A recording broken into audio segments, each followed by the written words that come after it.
Hi, welcome to another episode of Nature Pal Chats, a program that encourages nature study and learning about God's creation.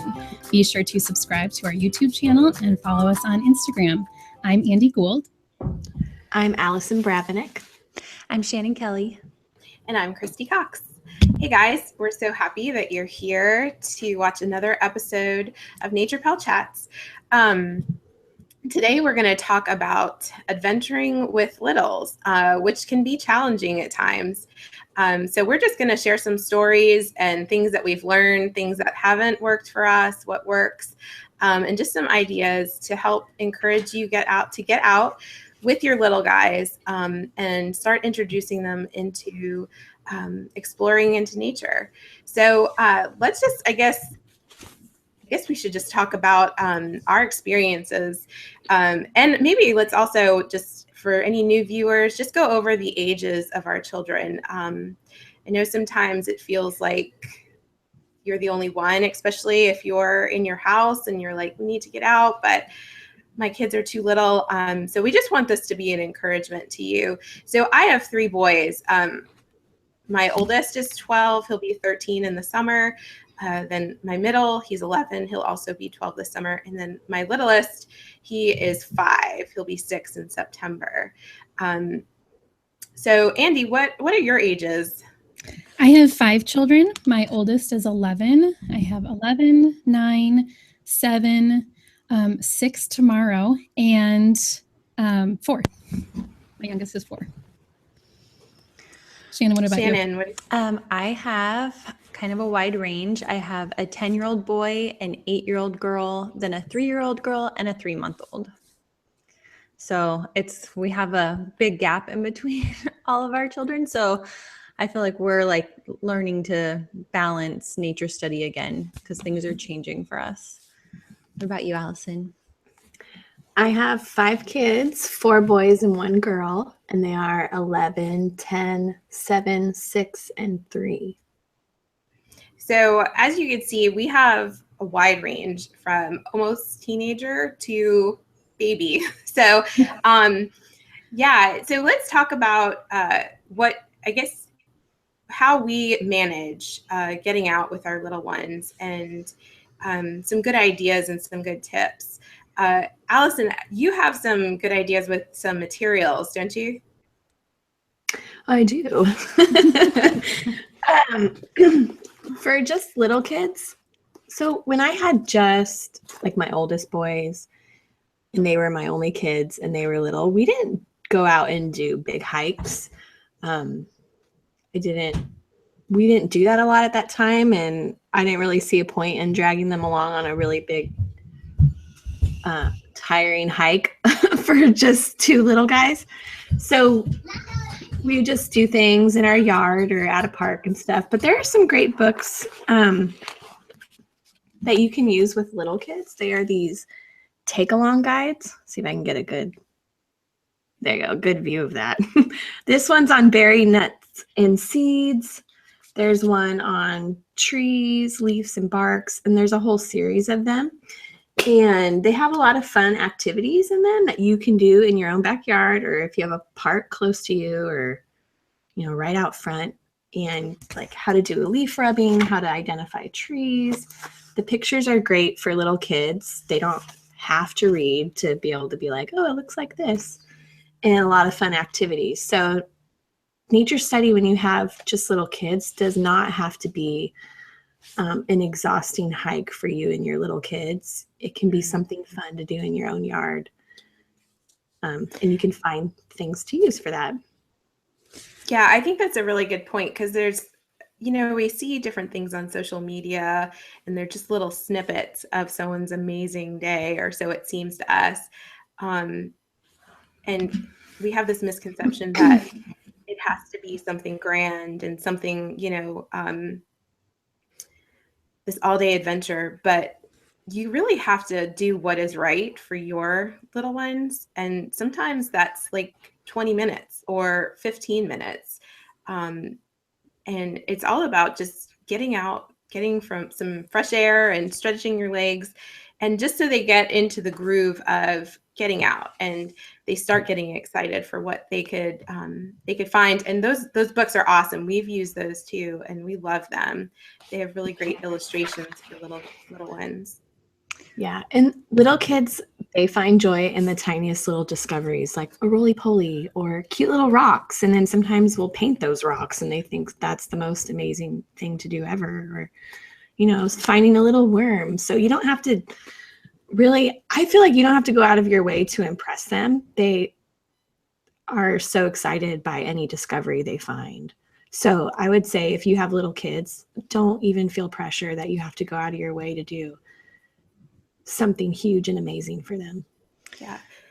I know when my older two were little, we'd go to nature centers a lot. So it's like California has quite a few nature centers where you can drive somewhere and they have like a little park you can go to, and then a little like inside the nature center, usually they'll have animal skins or different things from the surrounding area that you can look at where they're labeled and you can find out their names. And sometimes they'll have live animals there. Like some of the ones we go to will have snakes or lizards and frogs in cages that you can look at, and coloring pages. So it doesn't take a lot of effort to drive to one of these places and just walk a little ways and go inside, and you can explore the nature center and then go outside to the park and take a little walk and maybe point out the things that you've seen inside the nature center, which makes getting out in nature easier with younger children because a lot of times they can't go that far. We'd bring our nature journals with us and then sit outside in the grass, and they can sketch or paint whatever they stood out to them. Or even taking a walk around your neighborhood and learning the trees in your neighborhood. Like we have, like in our neighborhood, we have sweet gum trees, and they're very easy to point out, especially during the fall, because they're one of California's only trees that their leaves change they change colors. They get really bright. So that's a fun one for us to point out. And now we know it because of taking our walks and learning it when my kids were younger. But it's just, I think keeping it simple when they're little, and then building up to, the next level, going farther, doing more. Yeah. And if you do want to hike, a lot of places have a shorter trail, like a smaller loop that you can do just to kind of get them warmed up to it. You don't have to go for the really long one. Well, and I think a lot of nature centers, they have specific areas around really close to the building that you can go and see nature, that they've created a space that you don't have to go on long walks, on long hikes into the whole nature reserve that you're visiting. One of the nature centers near us, they have a very small little trail, but every season they change the picture book, and they have each page is on a post. And so you walk around the trail and you read the picture book that's about nature. Fun. Yeah, it's super cute. So they change that every season, so you can go back and visit and read a new book with your children. And it's super short, and it's really close to the actual building, so you can go inside and you can explore what they have. And they have a garden nearby and a pond, and then they also have this small short trail, which is perfect for really little children.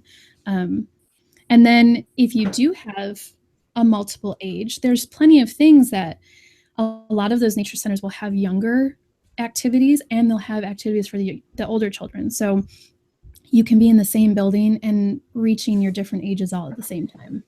Yeah. And I think the beauty of adventuring with multiple ages is, like, we had nature group yesterday here for us. And, I have, my boys are the oldest in our group, but having a younger brother, they're so used to just interacting with the younger ones that they've taken almost like a leadership role with them, and they'll help them catch, different creatures, or, if the little ones are trying to hop across a stream, they'll help them do that. So it's really sweet to see, just encouraging our older ones to be a help to the younger ones.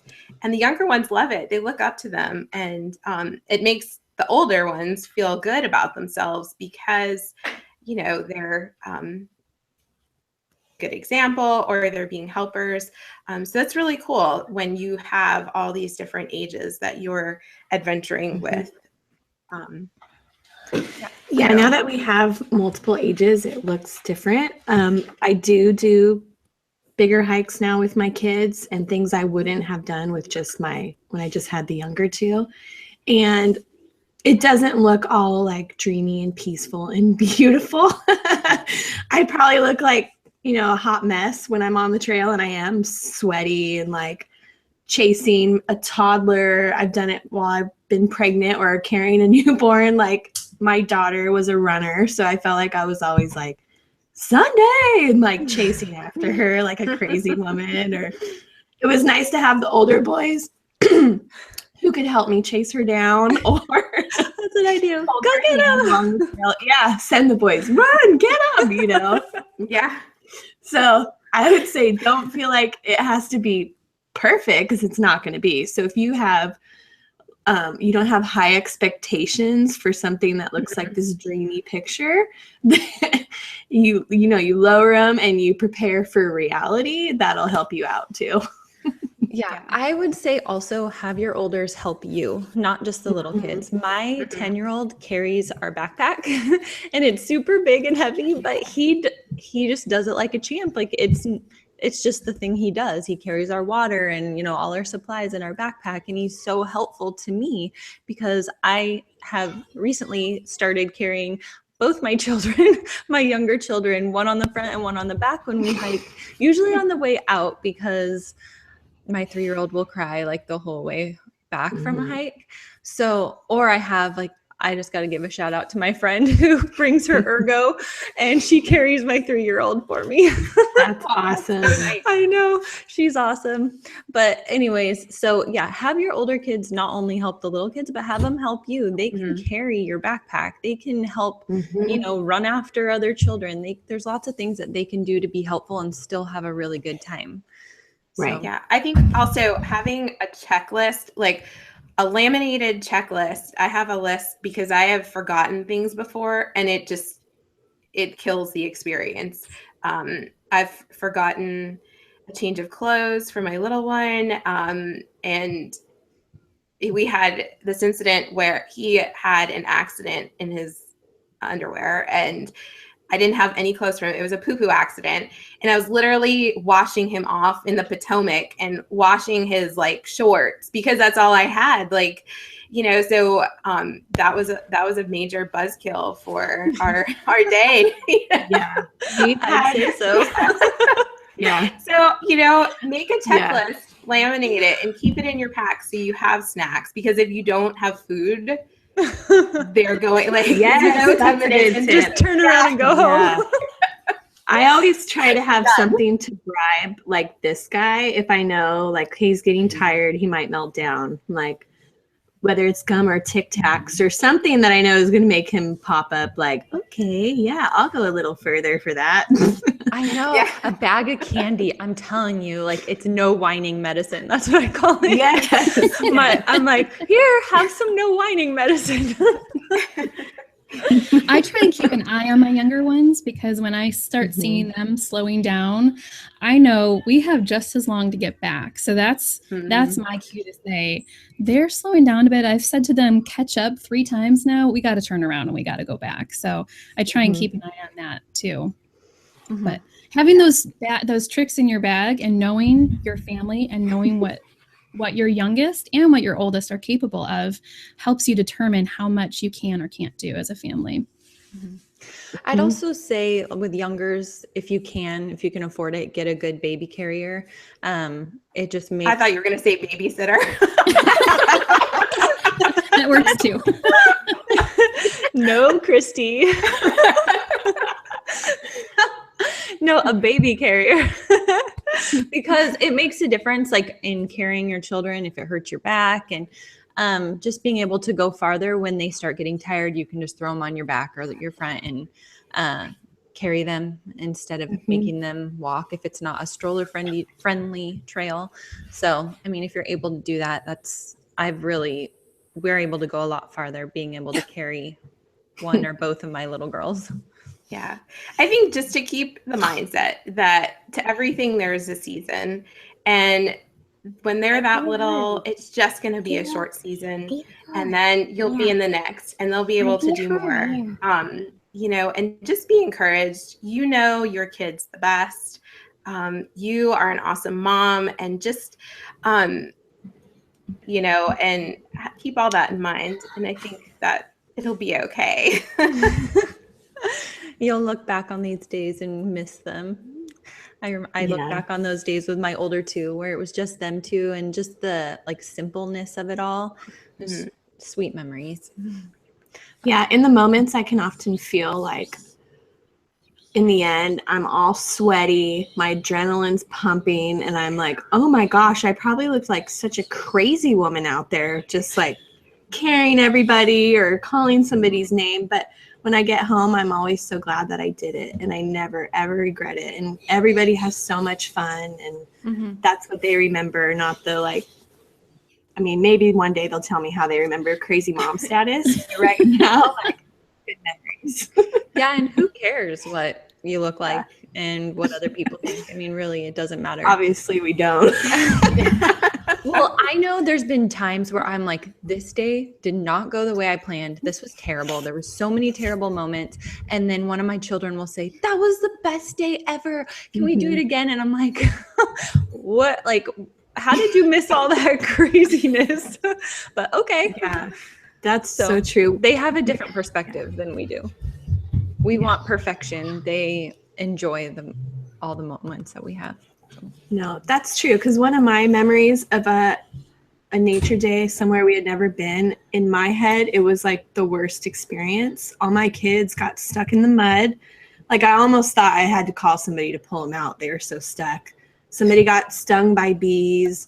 There was like pokey thorns we accidentally went through, and they were stuck in my pants. Like, it was one of those days where anything we could come across happened.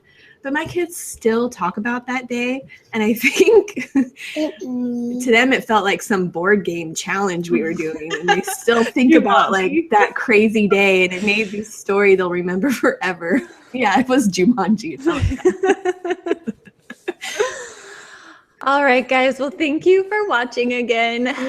You can subscribe to our YouTube channel. And we're also going to have a printable with this video, a scavenger hunt. So you can get out in your neighborhoods or somewhere close by and look for things around your neighborhood on the scavenger hunt. So check us out on Instagram at Nature Pal Exchange, and you can hashtag your photos to Nature Pal Exchange. Thanks for watching. Bye-bye.